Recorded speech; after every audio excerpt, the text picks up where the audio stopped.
নমস্কার বন্ধুরা, আমি সুমিতে আমাদের বাঙালি রান্নাঘরে আপনাদের স্বাগত। আজ আমি পেশেন্টদের জন্য নিয়ে এসেছি কাতলা মাছের ঝোল, একদম সিম্পল। তার এর জন্য আমি নিয়েছি 4 পিস কাতলা মাছ। এই মাছগুলো আমি ভাজবো। আমি গাদার পিস নিয়েছি এই কারণে যে পেশেন্টদের জন্য গাদার পিস ভালো,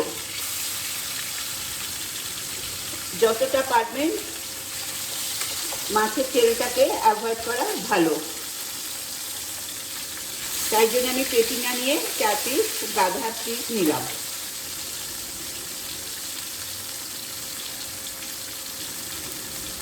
এই মাছের ঝোলটা যারা নর্মাল তারাও খেতে পারে, সুস্থ থাকবেন, ভালো থাকবেন। একদম সিম্পল রান্না। আর এর জন্য আমি নিয়েছি সবজির মধ্যে ফুলকপি। যে ফুলকপিগুলোকে আমি নুন জলে ফুটিয়ে নিয়েছি, তাহলে এর গ্যাসটাও বেরিয়ে যাবে, কারোর গ্যাস হবে না, আর এর গন্ধটাও থাকে না, আর এটা খেলে শরীর খারাপও করবে না, কারণ নুন জলে ফুটিয়ে এটাকে পরিষ্কার করে নিয়েছি, পোকামাকড়ও থাকবে না। আর আলুও আমি একটুখানি জলে ভাপিয়ে নিয়েছি, যাতে এখন জৈবিক সার প্রচুর দেয়, যার এফেক্টটা মানুষের মধ্যে না পড়ে, কারণ এখন প্রচণ্ড কিডনি পেশেন্ট বেড়ে গেছে। তাহলে আজকে আমি পেশেন্টদের জন্য করছি, নর্মাল লোকেরাও খেতে পারেন। খুব সাধারণভাবে খুব সুন্দর রান্না, কাতলা মাছের ঝোল।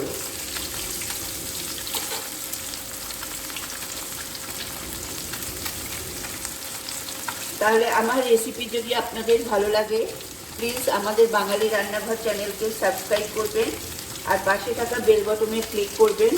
তাহলে আমার সমস্ত রেসিপি আপনার ফোনে নোটিফিকেশানে পৌঁছে যাবে। আর অবশ্যই লাইক কমেন্ট করবেন, বন্ধুদের মধ্যে শেয়ার করতে ভুলবেন না। আমি চেষ্টা করি কম ইনগ্রিডিয়েন্টসে টেস্টি রান্না করবার জন্য।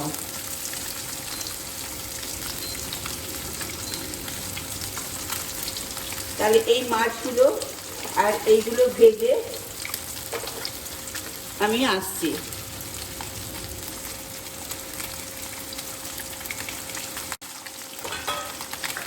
আমার মাছগুলো ভাজা হয়ে গেছে।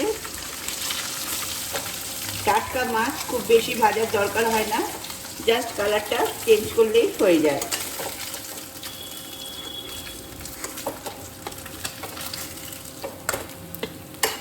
এবার আমি এতে আলুগুলো ছেড়ে দেব।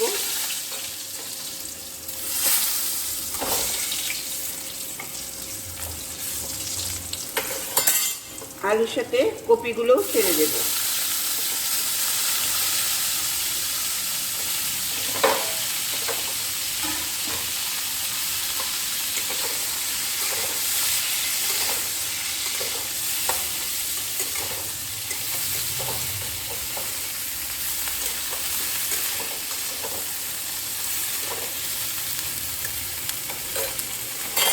ঝোলের সবজি বেশি ভাজার দরকার হয় না, তবু একটুখানি আমি কালার চেঞ্জ হওয়া পর্যন্ত ভাজবো।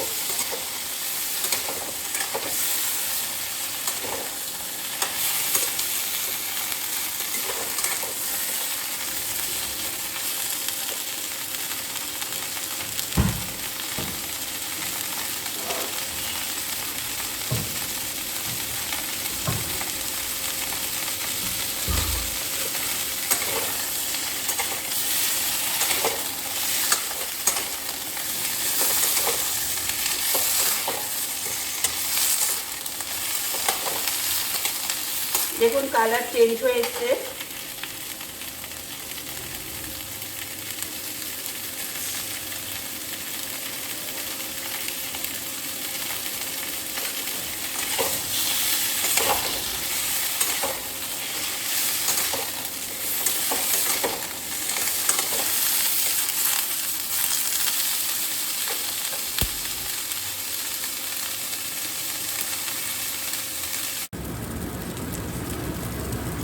আমার কপি ভাজা হয়ে গেছে। এইবার আমি এই কপি আলুগুলোকে তুলে নেব।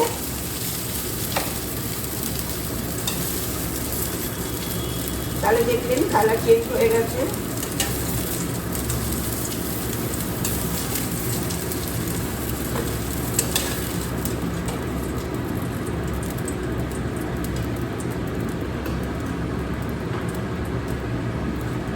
এবারে এটাতে আমি সামান্য তেল দেব,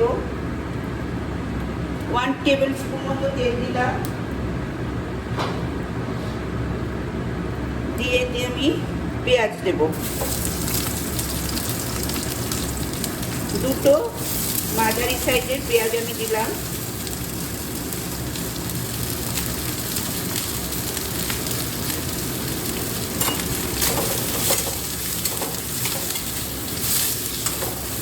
এইবার পেঁয়াজটাকে আমি ভাজবো।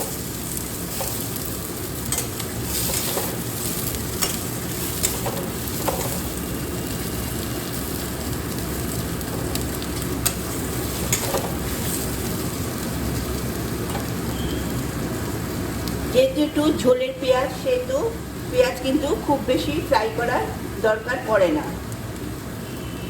যখনই কালারটা চেঞ্জ হয়ে যাবে তখন আমি বাকি মশলাগুলো দিতে থাকবো।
দেখুন আমার পেঁয়াজের কালার চেঞ্জ হয়ে গেছে।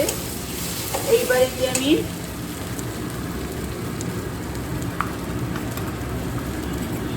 ওয়ান টিস্পুন, এটা 1 টেবিল স্পুন, তাহলে হাফ দিলাম, মানে 1 টিস্পুনের থেকে একটু কম দিলাম।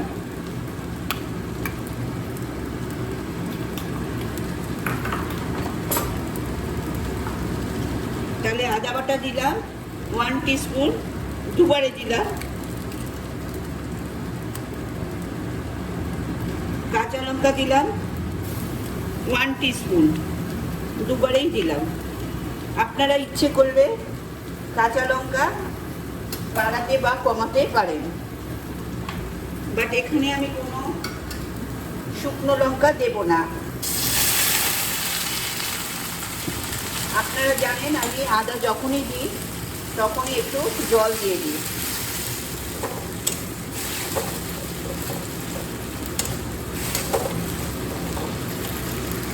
এবারে হলুদ দেব, আর কিচ্ছু দেব না। হলুদ দিলাম, হলুদটা আপনারা আপনাদের মতো দেবেন। নুন দিলাম, নুন আর হলুদ আপনারা আপনাদের মতো দেবেন। আর দেব পেঁয়াজ রসুন বাটা। এখানে হলুদটা আগে দিলাম যাতে হলুদের গন্ধটা কেটে যায়। আমি ফুটনো জলে রান্না করি, ওই জন্য বারবার একটু ফুটনো জল দিয়ে কষে নেবেন মশলাটা, তাহলে হলুদের গন্ধটা থাকবে না।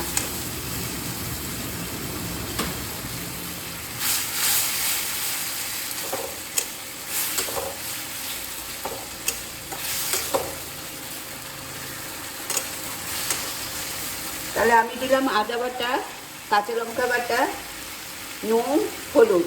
এইবার দেবো আমি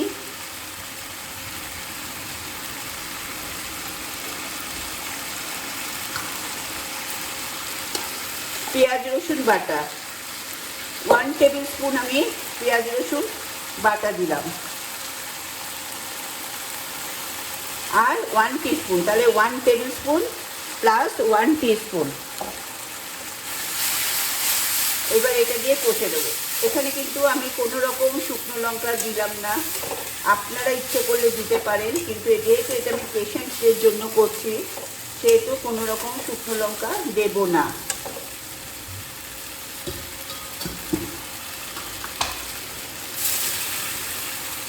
আমি আগে 2 বার জল দিয়েছি, এবার দিয়ে 7 বার দিলাম, যাতে হলুদের গন্ধটা কেটে যায়। হলুদের কাঁচা গন্ধটা কেটে দেওয়ার জন্য আমি একটু কষলাম।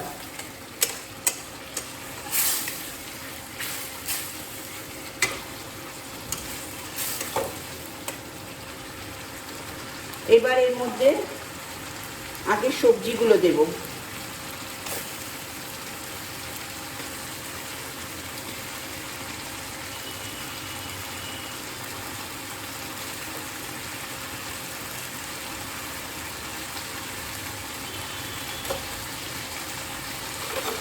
সবজিগুলো মশলায় মাখিয়ে নেব।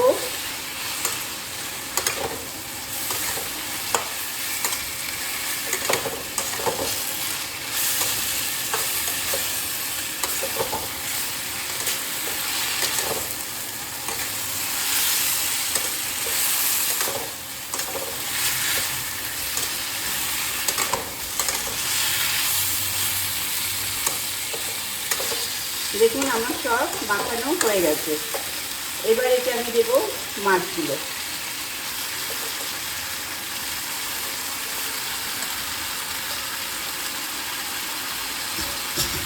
তারপর দেব ফোটানো জল।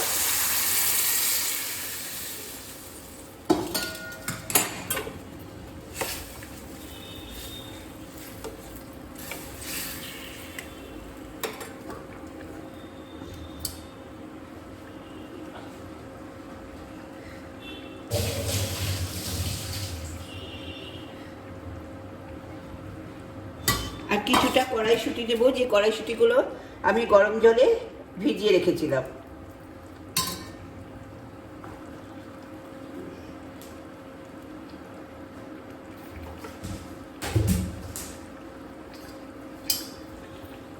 এবার খুব সুন্দর গন্ধ বেরোচ্ছে। এবার এটা আমি ঢাকা দিয়ে রেখে দিলাম, 5 মিনিট বাদে ফিরে আসছি।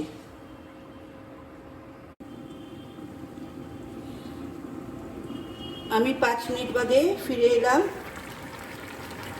আমার রান্না শেষ। ঝোলটা আপনারা আপনাদের নিজেদের মতো রাখবেন।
তাহলে পেশেন্টের জন্য আমার কাতলা মাছের ঝোল একদম রেডি। তাহলে আজ আসি, নমস্কার।